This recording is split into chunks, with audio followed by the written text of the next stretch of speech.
तोहरे भरोसे भोले बाबा कांवर ले आईनी हो। हे भोले बाबा कांवर ले आईनी हो। हे भोले बाबा भूखल बानी सावन के सोमारी दुआरी जलवा लेके आईनी हो।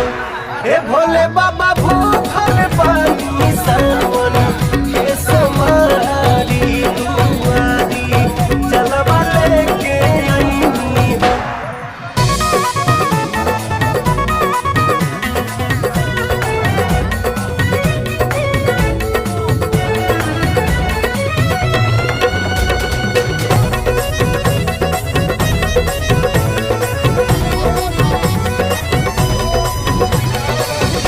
लोभी नहाई आना धान के दीवार